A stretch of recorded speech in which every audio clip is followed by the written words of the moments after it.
welcome to She Chose Joy with Melanie, where we discuss all things love, wellness, and joy. I'm your host, Melanie Foote-Davis, also known as the Self-Love Cultivator. Today's guest I am super excited about, and you will be too once you meet her. She's a leader in a male-dominated restaurant and hospitality industry.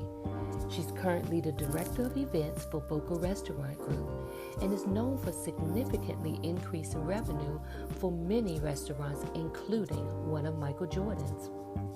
Some of the publications she's been featured in is Ebony Magazine, Madame Noir, and was recognized as 10 of the city's most influential women in the industry in Chicago Women's Magazine. But there's so much more. She energetically connects you with your personal space. That's one of my experiences with her. Michelle takes her clients on a journey of discovery and enlightenment about what their spaces mean to them and how their homes reflect their individual personality. She helps them dig in, clear the clutter, release stagnant energy, and get peace of mind and flow that is essential for harmony and growth. Michelle believes that tidying one's home is much more than just organizing. It's about having respect for oneself and your home. It's taking an emotional journey through their life and creating an environment that inspires, refreshes, and empowers her clients for whatever's next for them. So grab your hydration and possibly a floating device because she's about to flow today in ways she's never flown before. And I want to invite you on this journey with us. So let's get this party started.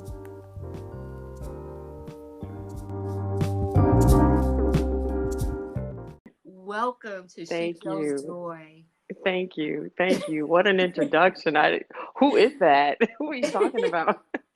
It's you, dynamic woman. It's you. Oh, my goodness. Thank you. I'm so happy to be here. Just wow. Yeah, let's just sit there right there for a moment in that wow.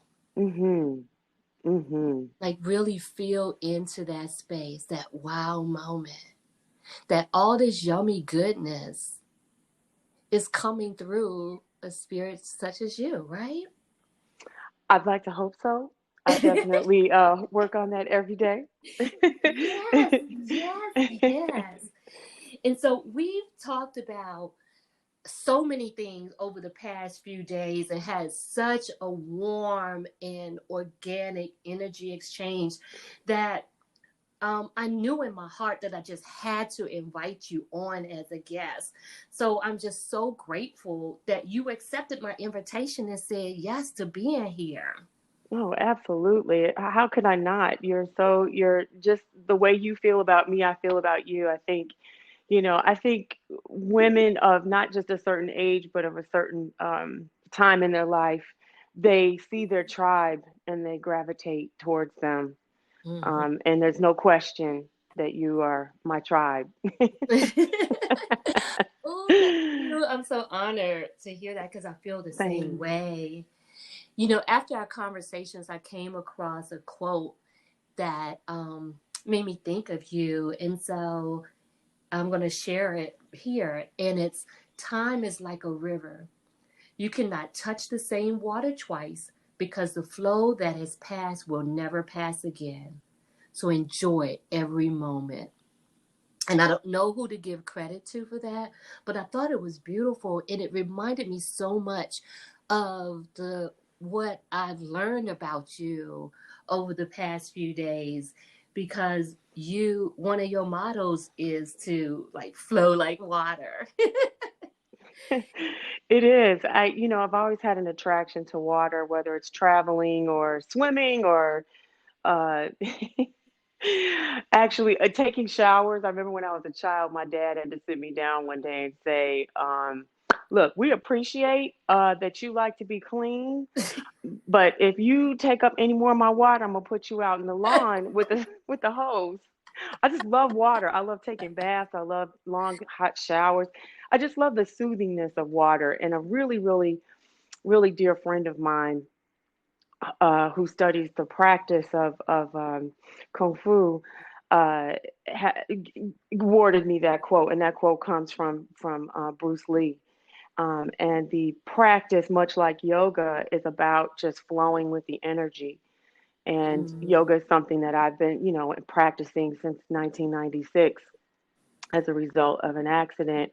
And yoga brought me to that place of flow. And so I feel like through my life, I've attracted people and information and experiences that have caused me or made me look to that for comfort and for to learn. You can learn a mhm, lot from water. Water is one of those things where it takes shape in anything that it inhabits. It doesn't mhm, fight it, it doesn't resist it, it doesn't, smack up against it. It finds its way, even if it does, to wherever it's going, and it has no effort. There's no effort to it. It just goes. It just mm. flows. So that's a word that I love to use in my mantras. Yeah, it's interesting that you mentioned like not resisting it and not fighting it, because that's actually something that I am being intentional about practicing, is noticing when I am applying force, Mm, because mm-hmm. force is only necessary. There's a saying, I believe it's Abraham, but I'm not sure, where it says force is only necessary, only required where resistance is present. Absolutely. And so just Absolutely. being able to be aware of when I'm resisting and even connecting with what is causing the resistance. Is it fear? Is it, me just being stuck in my own way? Is it me not Yeah, being obedient and trusting the process? All of that.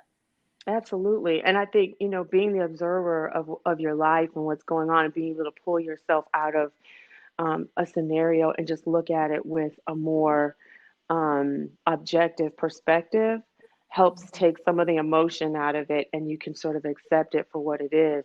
And more so than obedience, I think it's just, because of even obedience to me, I think that's a great word. I do think sometimes it offers up that feeling of resistance too. Mm-hmm. um, and just trusting. For me, I really believe I think for all of us, but for me personally speaking, it's having a trust that everything that is happening is for my benefit. I guess it just depends on how you look at it. The glass is either half full or half empty.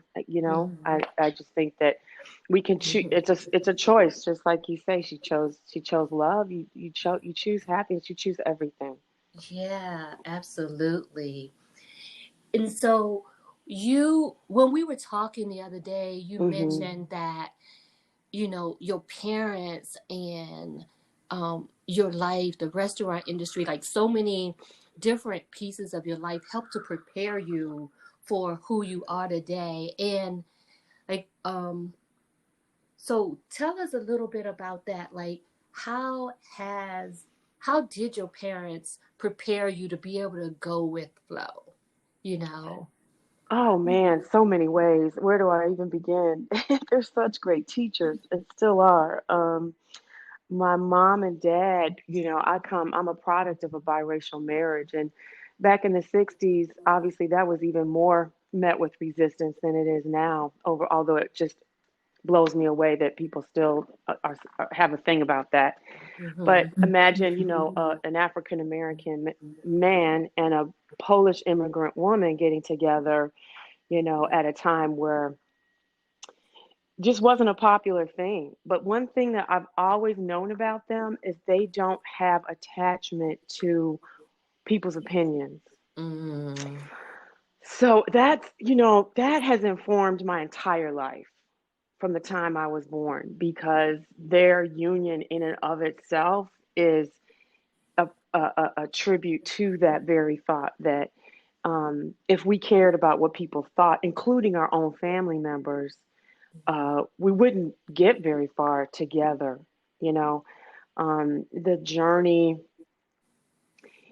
for them was definitely very, I guess it could have been bumpier, but I guess because they didn't invest in worrying about other people's opinions about what they were doing and really focused and almost functioned in love. Mm. As corny as that may sound, I think it's a beautiful love story. And for me, that's the touchstone that I always go back to. Any time in my life where I'm doing something or experiencing something, I just, I think, well, gosh, if my parents didn't care, I shouldn't either. And it actually doesn't even go that far. It just is something that's in my DNA, I think. I Mhm. think when you're Mhm. a byproduct of something like that, it can, just naturally, organically inform how you show up in the world and how you navigate the world. Yeah. Yeah. And yeah, because you had those. You had. It's one thing for somebody to tell you something. It's another thing for them to show it to you. Oh, absolutely. My parents were very much examples. It was definitely, being raised by them was a school of examples. Their work ethic, how they flowed. My mom was very intentional about us living in an environment that was more racially balanced. So, while I was born in Chicago in the city, my mother wanted to find a community for us that we would all be comfortable in. That, I mean, how cool.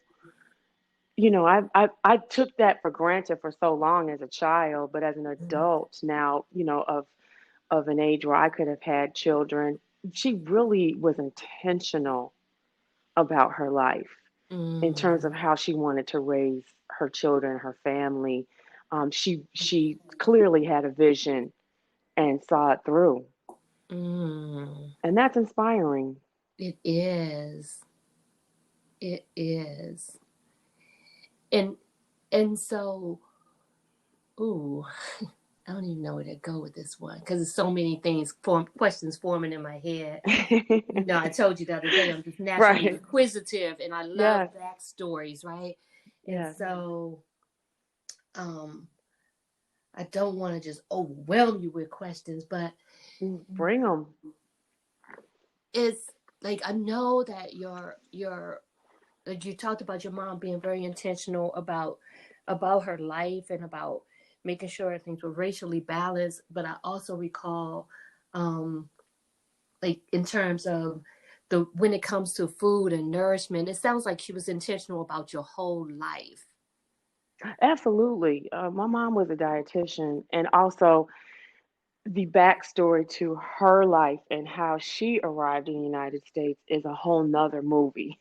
Oh, really? Ooh, Oh yeah. yeah, my grandparents came out of World War II from Poland and moved their way west across Europe, to eventually get into England and displaced persons camps, and then on Mm, to the Queen Mary to land on what we all know as the Statue of Liberty, New York, and lived in the Bronx, and then eventually moved to northern Wisconsin, where at 40 years old, my grandparents became dairy farmers for the first time in a mm, foreign land. mm. So, as you have gotten to know me, I think you can tell where my adventurous spirit comes from. Because what do you do with that? It's like that's amazing to me. That's so amazing that the fact that my mom even made it here to create me and my sister is a story in and of itself. And when something is to be and is meant to be, that clearly there's nothing that's going to get in the way of that. But I digress. So my attachment to food, my mother's attachment to food, our family, Polish culture, as well as Black culture, is very much attached to food. Everything surrounding it, our ceremony, our traditions. Poland. My mom and I took a trip about 18 years ago to Poland, so my mom could actually do a bucket list of things that she wanted to do before she passed away. Mm, And we went back to where she came from, just she and I. And what I saw was the entire story of my life unfold in front of my eyes, of the mm, hospitality of Polish culture. When you have a guest in your home, you lay it out. You lay it out. My grandmother was such a hospitable human being. I mean, and a show off. Uh, she really, really knew how to entertain and Mm-hmm. feed and nourish. And by, them living on a farm, dairy farm, there was plenty of butter and cheese to go around. And she was just, that was a playground for my grandmother as I look back on that. I mean, that type of lifestyle was definitely of the time. A lot of people lived that way. Before to transfer down into my generation where everything is so quick and fast and temporary and let's go and to go and Mm-hmm. drive-throughs and stuff. We didn't grow up that way. And my mom became a dietitian, and so we always had a garden growing up. You always had a garden. We went to farms and picked berries and come home and clean them. And my mother would make jellies and jams, and then we would make these Polish donuts called punchkis, and she would deep fry these Mm-hmm. donuts and inject them with the fresh raspberry, jam that we picked, that we were a part of Wow. creating. So there's so much creativity in my mom and my grandparents. And even on my father's side, I had an aunt who was a custom drapery maker. So I can see how my whole story came Yeah. together. And so I was able to like basically go shopping within my family and pull all these wonderful talents together. I mean, I wouldn't know all the things that I would know if I wasn't exposed to these people just living their life in Wow. in its fullness, and showing me, not telling me, but showing me what it is to, make a custom drapery panel, or to go down into my aunt's basement and watch the ladies sewing up shears and beautiful valances. And so all of these things that, come together to make a home. My mom was a very that was her jam. I mean, when you walked into our house, you knew that we were well taken care of and looked after. It was a Oh, beautiful thing. wow. This is amazing, right?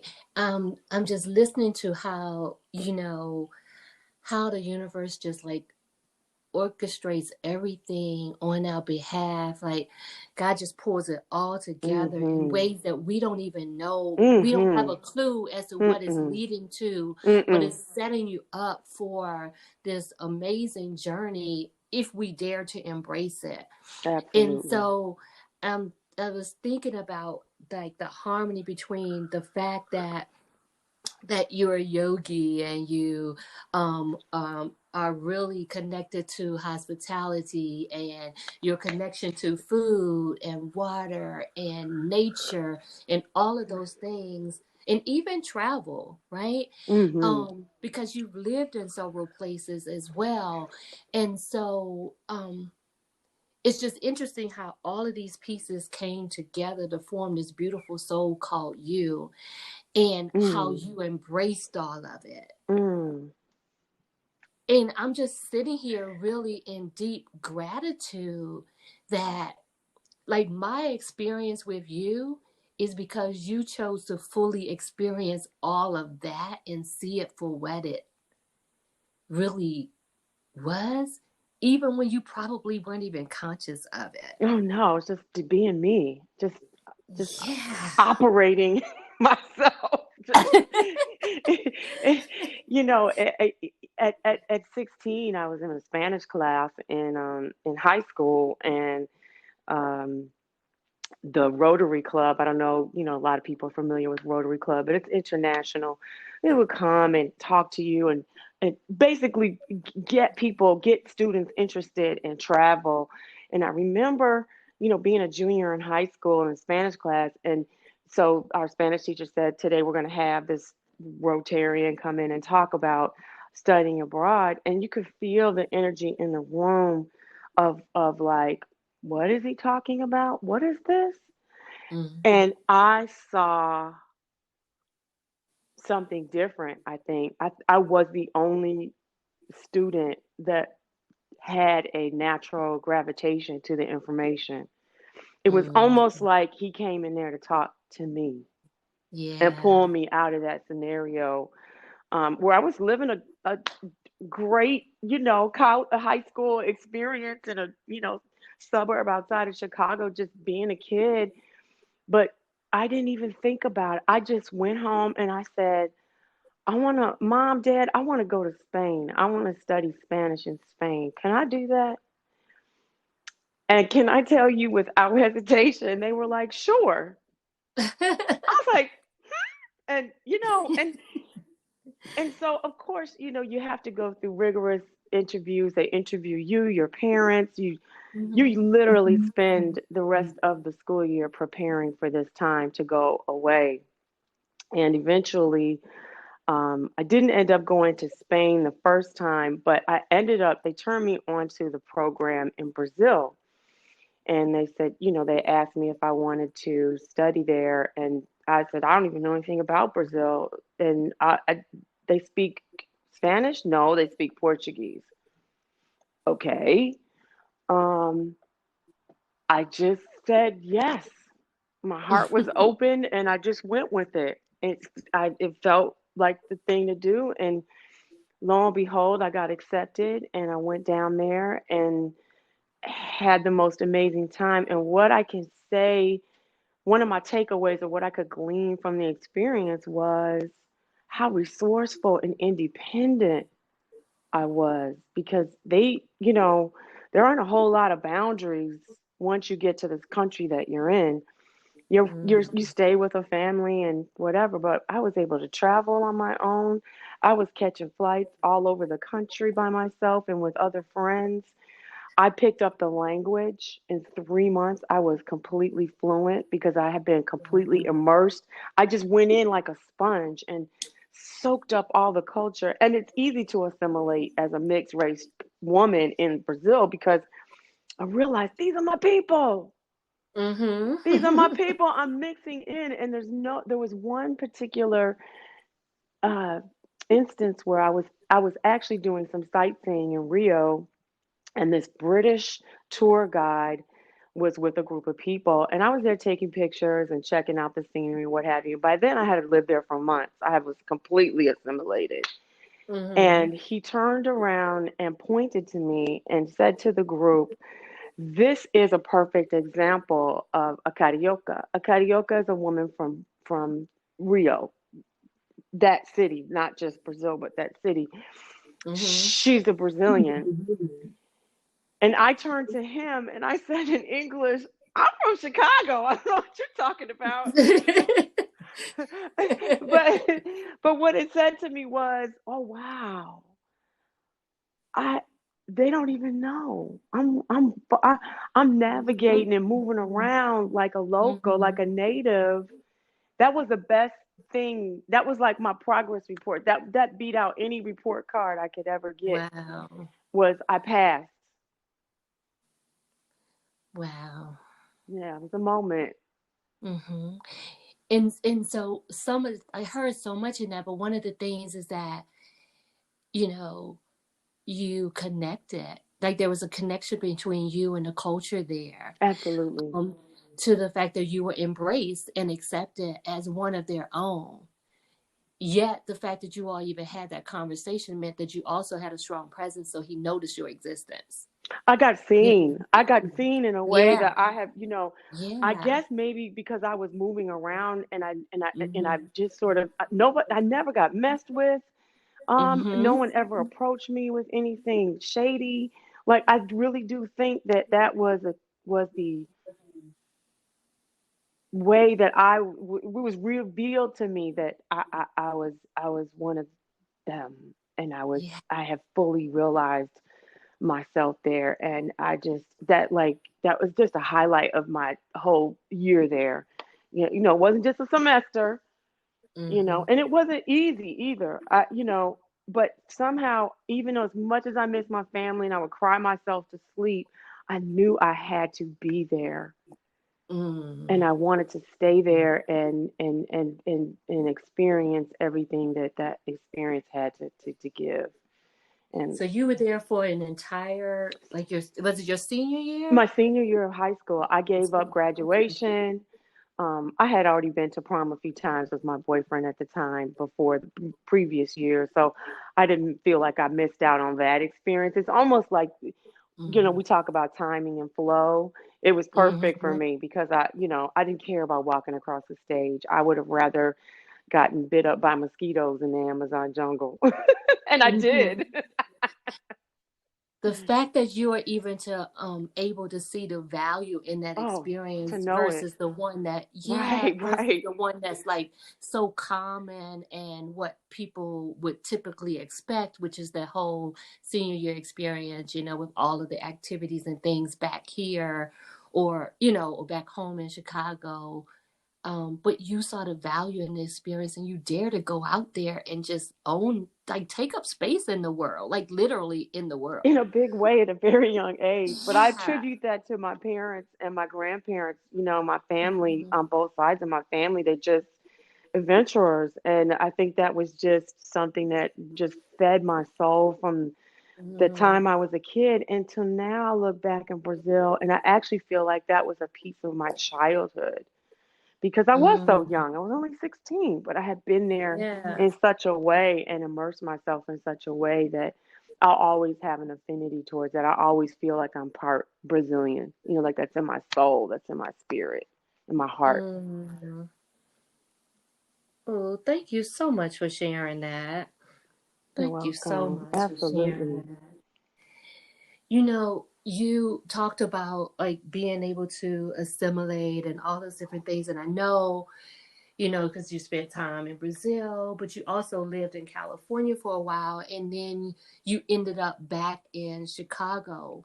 And so, how easy was it for you to continue this theme of being able to easily assimilate in different environments? Like, Hmm. I'm from the East Coast, and so I'm from Maryland. And right now, I don't see, like, I don't have any vision of going back to live there, at least not in this moment. Hmm. So I can't even envision what that would be like. So what was it like for you to come back home to the Chicago area?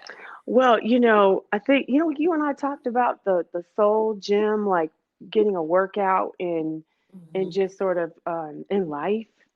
And how Mm-hmm. you approach things. I also spent a year away in Spain in my university years.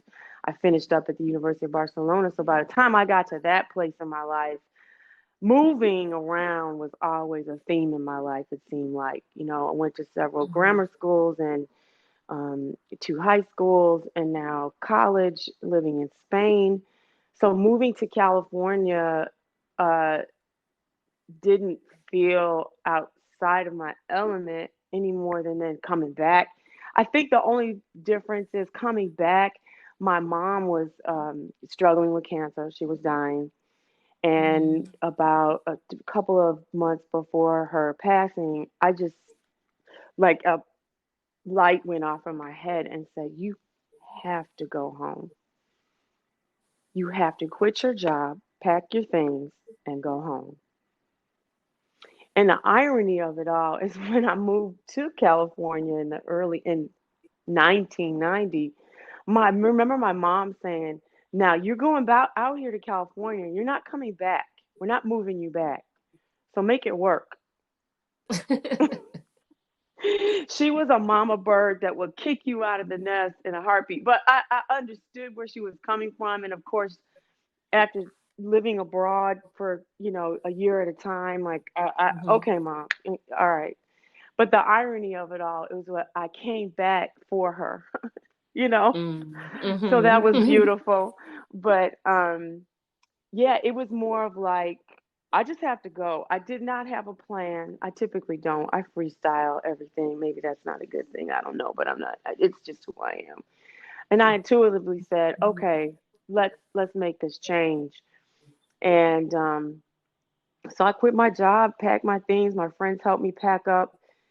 It was definitely a tough break because, most of my really, really, really fundamental foundational relationships and my spirituality and my everything was formed in California. All my relationships and friendships. So I pretty much had to just put that all on pause for a minute and go see about this coming home thing. And so when I got back here, my father and I drove all my stuff just like we did 13 years prior across country with my car and all my things.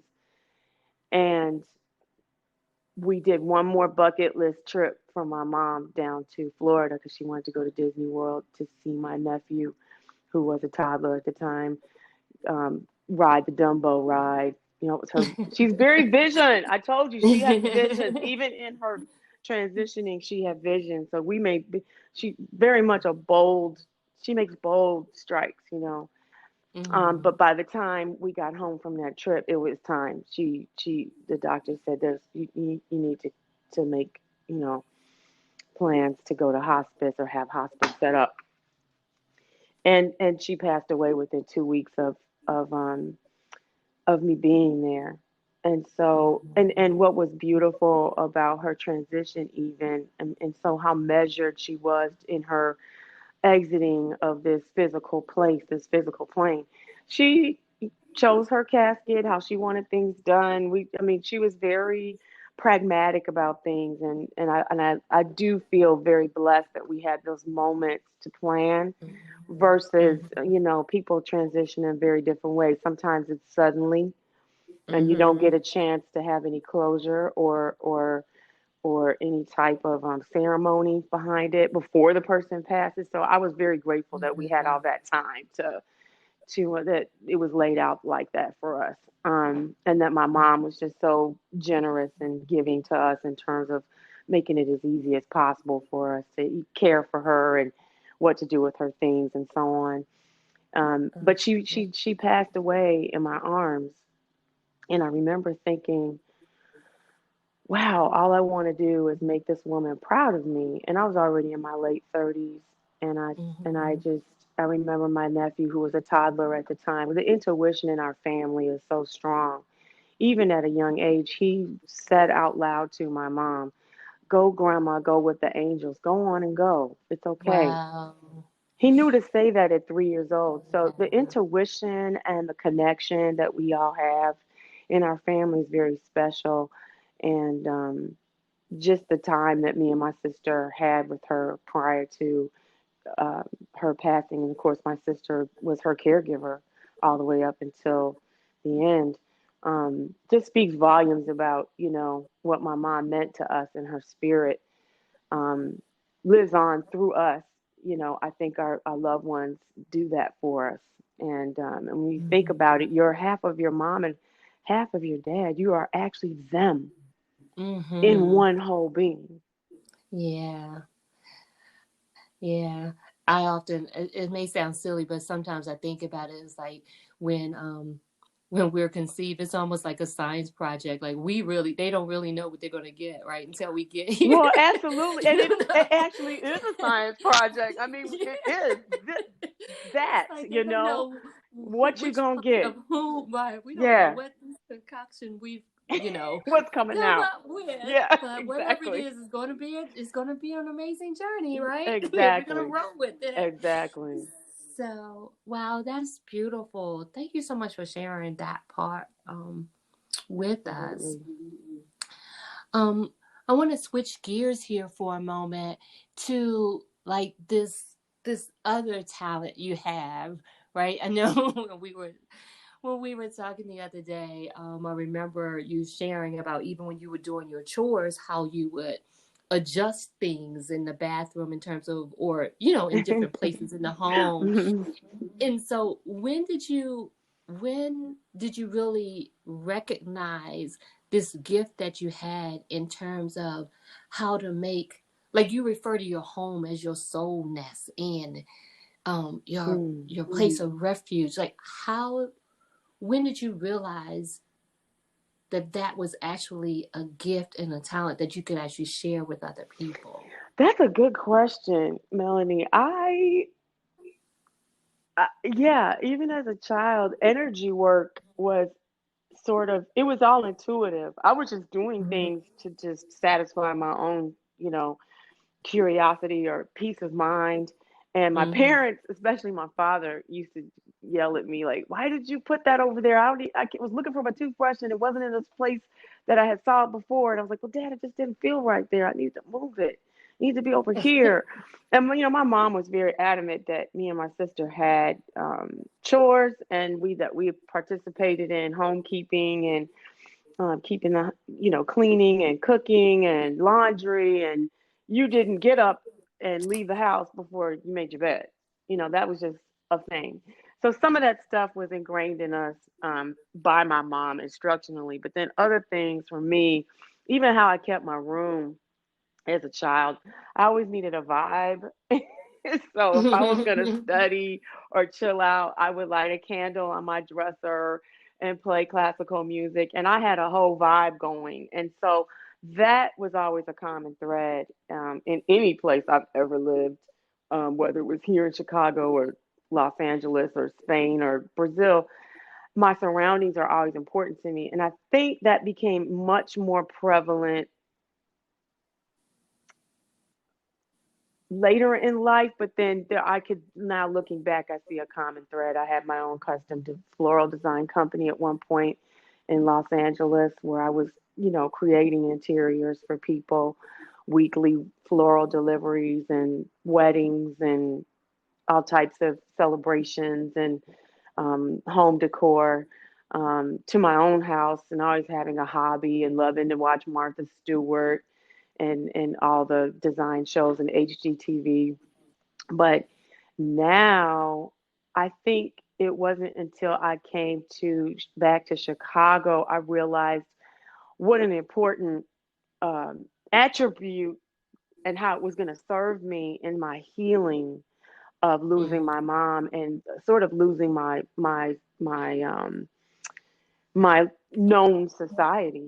I like I said, all my relationships and my vibe was wrapped up in California. How could I take that energy and put it in my home?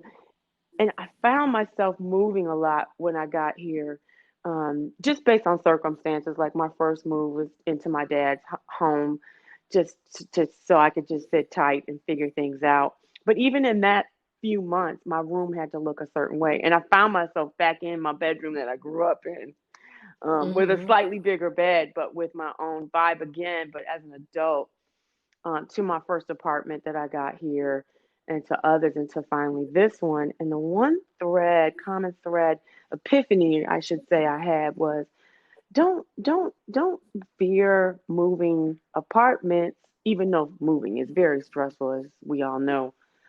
But know that your home, what I discovered is wherever I put my stuff down in, that's my home.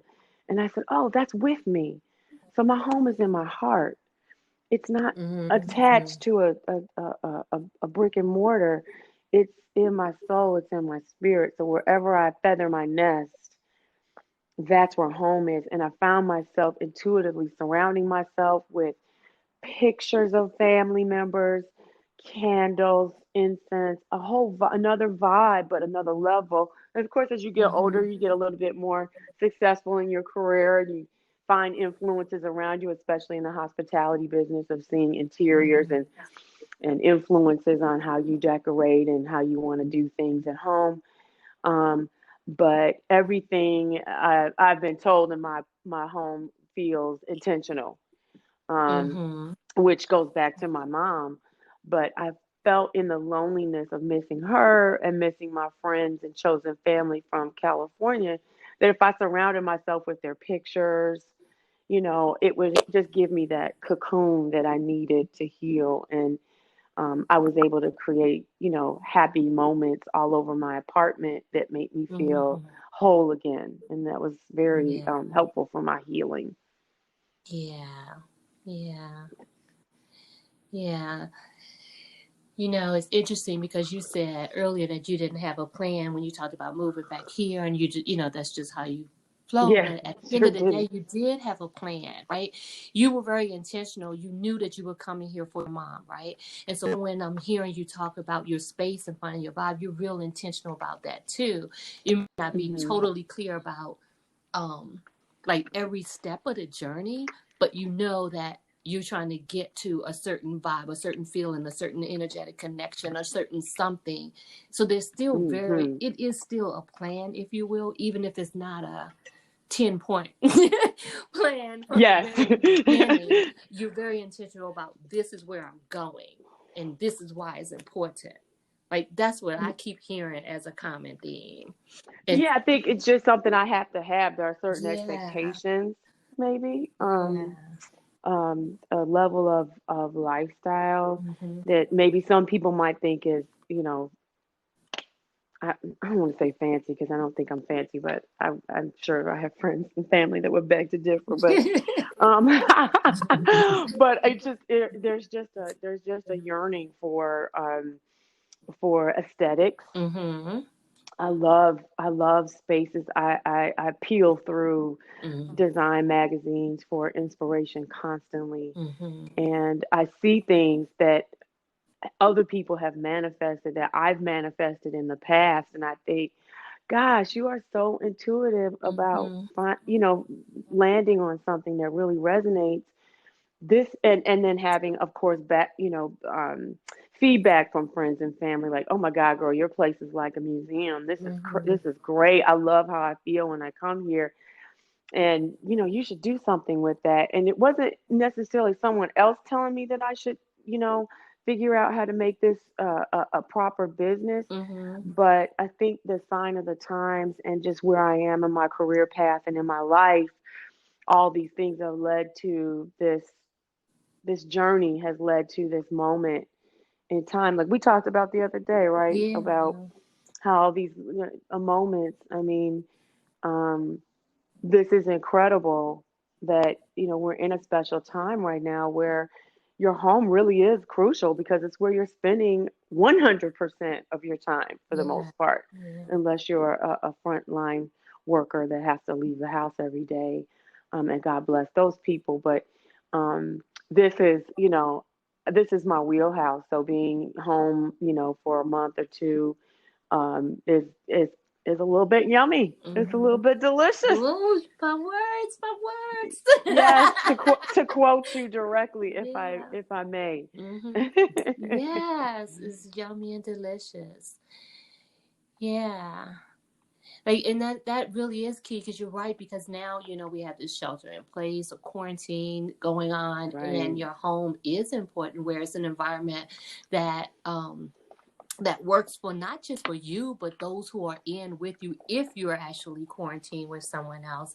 And so, you know, I think that's something that can really be a benefit for people to really be intentional about how they create the space to make it as harmonious as possible to get through these times, because we Oh, get to choose absolutely. that too. Yes. Yes. Yeah, yeah. And ooh, so many things I want to ask you, but for the sake of time, I won't ask you at all. But I do have to ask this. You, it was you mentioned the other day that yoga not only changed your life but saved your life. Mm, Will you say more about that? Um, in Yeah. absolutely. Absolutely. Back in the 90s or 96, I had a car accident, and as a result, I needed to go for the physical therapy, obviously. But a very good friend of mine, who's now a therapist in LA, said, you should try yoga to be a great way to heal your body and get you back on track. So we used to go together. And what I love about her, she always turns me on to the coolest stuff. And I have to say, my spiritual journey full intention and actual practice started in Los Angeles, Mm-hmm. with yoga. And then prior to that, I have friends that introduced me to a woman by the name of Marianne Williamson, who taught the Course of Ooh, Miracles. yeah. I actually went to her lectures back in the day when, that's probably like 92, where she was doing, before the world knew who she was. We Mm-hmm. were going to her lectures at a church in West Hollywood, and all this talk of, living in purpose and tapping into your spirit. All those things were introduced to me. I was only 24 or 5. Mm-hmm. And then that led to meeting other like minded people and getting turned on to yoga and meditation. And what I will say is, not only did it heal my body at the time for the, for the purpose that it was started, it informed the rest of my life. Mm, And the cool thing about yoga is that it's not a workout. It's not you go to the gym and lift weights or take a class and you move through the ranks and you progress. mm-hmm, The progress is just it's a practice. It's a mm-hmm, practice. It's just something you do daily to feed your soul, to, as the Buddhists say, your soul is like a mirror that will tarnish over time, but every day you must polish it with meditation. Um, and yoga is the practice of preparing for meditation. So it really, really, it took me on a journey that I thought it was more like, physical therapy, but it ended up being a lifestyle for mm-hmm. me. And so I gravitated towards it, and I picked it up quickly and absorbed it like I do things that I love so much.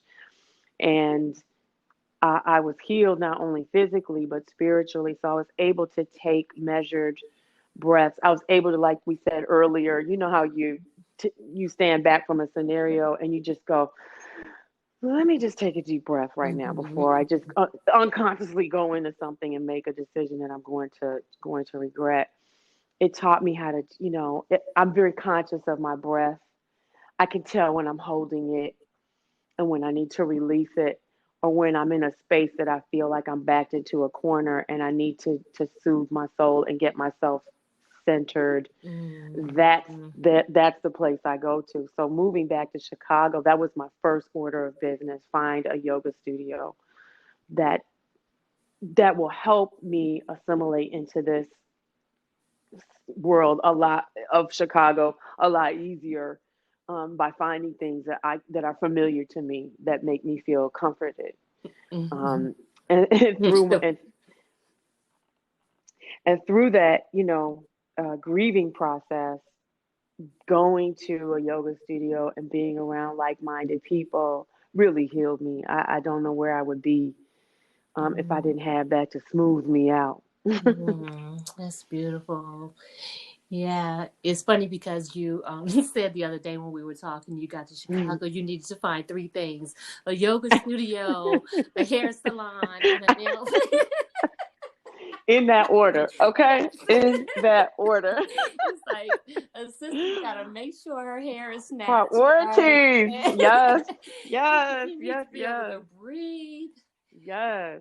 Yes. Yeah. I need, I Mm-hmm. think finding the familiar that's good for you, that feeds your soul. Mm-hmm. Especially for Black women, I think, if we could just, that's just sort of like our little kit, Yes. so to speak.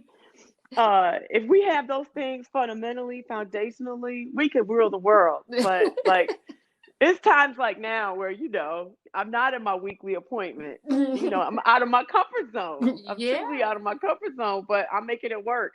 My own manicures and doing my own hair. But, having those things for me was really grounding. Mm. Helped me so much. Well, I have to just pause for a moment and do a quick shout out to all my beauty industry professionals. Two snaps. You Hmm. are Oh my goodness. necessary. You Yes. are necessary. Four You snaps. matter. You matter. We Yes, love yes, you. yes. Don't let anybody ever tell you that you're not necessary. There's so much power in your touch and what you do for the Hmm. world. So that's Hmm. my Amen for that. that's my 3 second shout out to my fellow beauty industry professionals. So Yes. yes. Indeed. So so I'm gonna get ready to close because what we noticed the other day that you and I can just chat it up. Oh You yes. know, We could be doing this all day, yeah. right? You guys just don't even know. I don't know No. how many hours we've talked over the past few days that we got so many good chuckles in and everything else. It was just really a good time. Like we were really yumming it up, getting to know each other, and it's just been cool.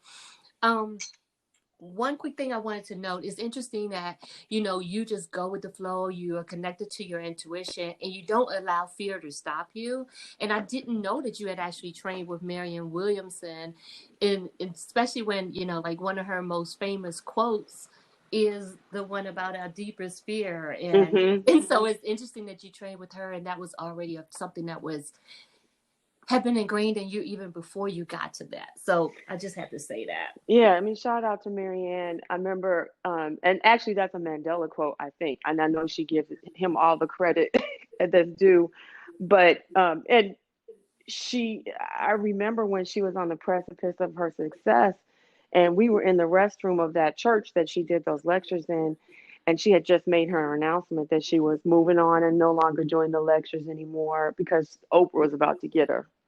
So we all know what that means. Yeah. And I said to Marianne, I said, what are we going to do without you?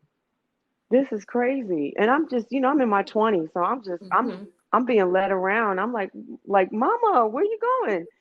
And she turned to me and she said, you're going to be all right. This is all Mm, perfect. It's the way mm, it's supposed to be. And she just sort of left me with that. And she was right. But at the time, I was just like, but I hang on your every word. What am I doing without you? I mhm, need you. But mhm. she needed to share her gift with the rest of the world. So Yeah. you had to let her go.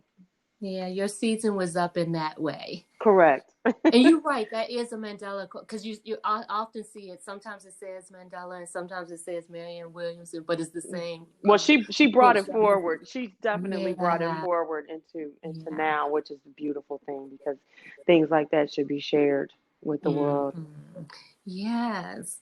So, my dear, before we go, I have two questions for you. One is, in this moment, what are you grateful for? Mm, this this moment, I'm so appreciative. Uh, and sometimes my gratitude and appreciation, um, it amazes me. It shakes me down sometimes. Mm, Um, I'm appreciative of the the small things and the big things. And I say this a lot to people sometimes when we're talking. I said I'm grateful for what I have and what I don't have. mm, And not to minimize my challenges because I am by no means, perfect at all. I'm just a human out here, doing my thing. But just this roof over my head, having access to food, shelter, family, friends, health of not just mine, but the health of mm. my family and friends, all those basic things that just sound like things that we take for granted. Um, and new friendships. I mean, I don't think our listeners realize that you and I just met. No. If they had only heard us the other day, if they had been a fly on the wall, oh goodness. I didn't even realize we had just met by the end of our conversation. Yeah. And maybe it's because our souls have met before in some way. And I know that may Oh, sound totally. weird to some No, people, but yeah, no, I that totally just believe came through that. me and I'm just gonna put it out there. Yeah, Yeah. yes, absolutely. It's that tribe thing that I Mm-hmm. referenced before. I Mm-hmm. think you know who your people are, and Yeah. and and it's exciting. Yeah. It's Like I've always exciting. been the weird girl too. And so, I mean, Yep. the weird girl Yes. anyway. And Yes. so if that sounds weird, so what? It's who I am. Yeah. Just being yourself. Yeah. And yeah.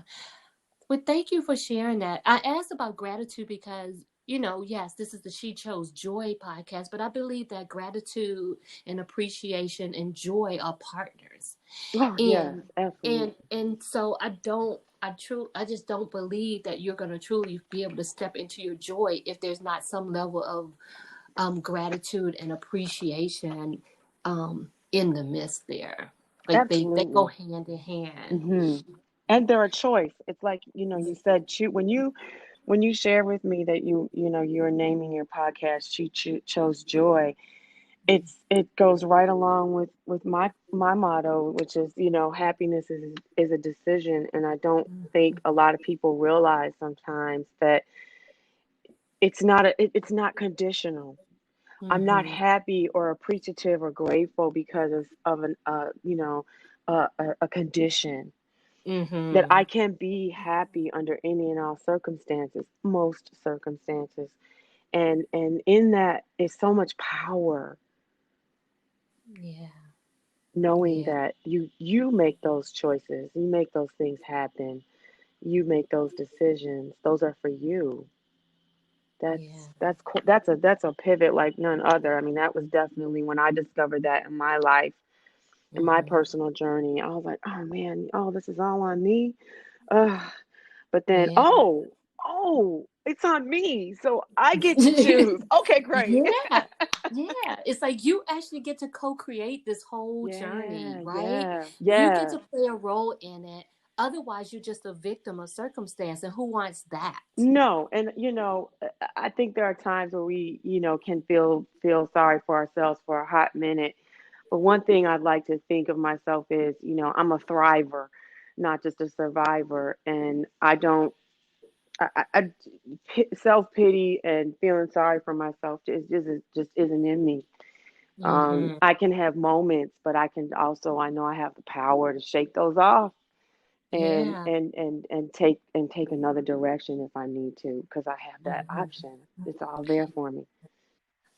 I agree. And I just want to just I agree, and I want to share this just for anybody who may be thinking like, but life, then sometimes things happen and sometimes you're not feeling joyful. I get that. Mhm. And I am in no way saying to bypass your emotions. By all means, feel what you feel, experience, like Mhm. those your feelings were meant to be experienced. Absolutely. But it's also that thing where we, if we're not careful, we can get to a place where we take up residence there, and we don't want, it's not fruitful for you, or and it doesn't add any value to your life or the people you're connected No. to actually to set up residence there and hang wallpaper and bring in candles and get a new vibe No. Yeah. in No. that It's space not of sorrow. exactly It's like experience it, process it, move through. Like emotions were meant, they're things for you to move through, right.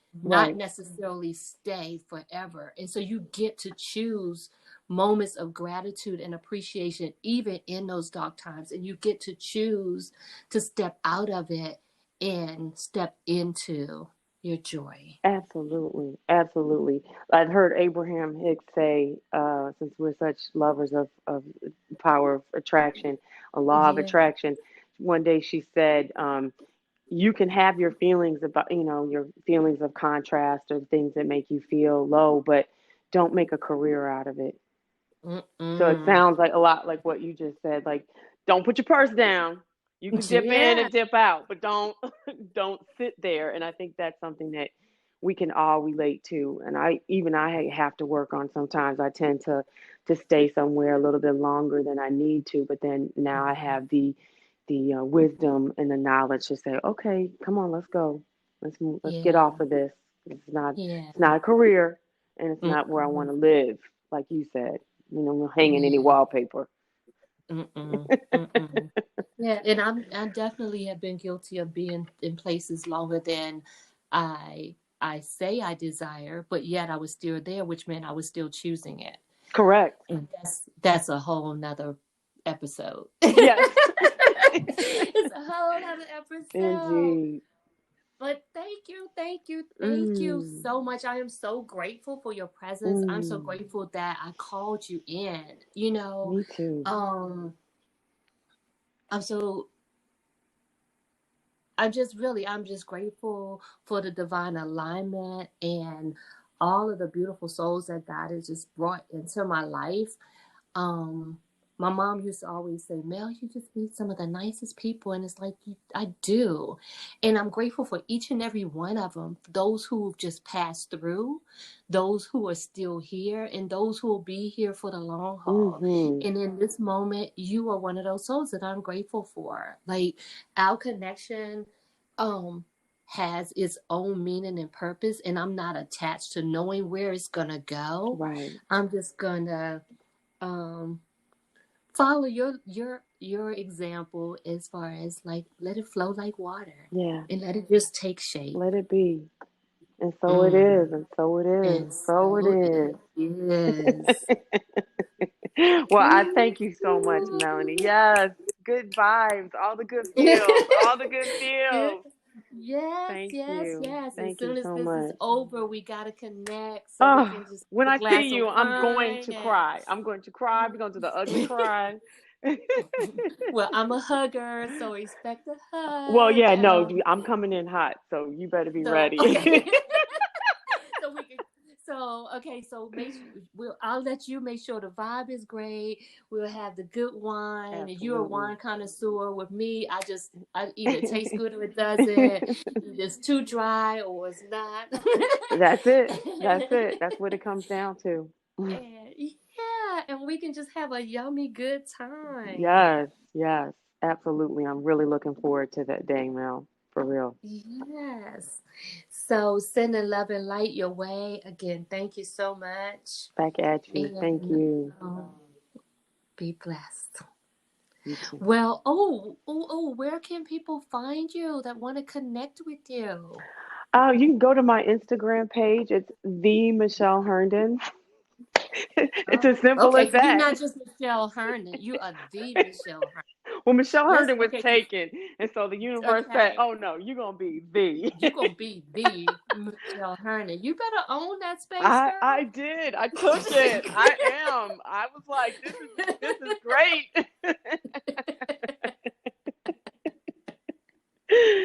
Oh yeah, what a gift. Was waiting for Well, me. thank you.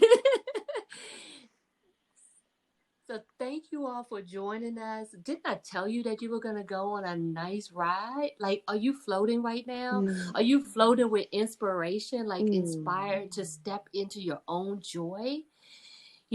Sometimes we um, get into these things where we feel like something is too good to be true. And I remember feeling that way once, and my brother said to me, "But what if it's good and it's true?" mm. And so I'm asking that to all of you. What if choosing your joy can be good and true, even for you?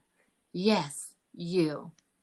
So I'm going to let y'all meditate on that for a minute, and we'll see you on the next episode. Thank you for joining us, and be blessed.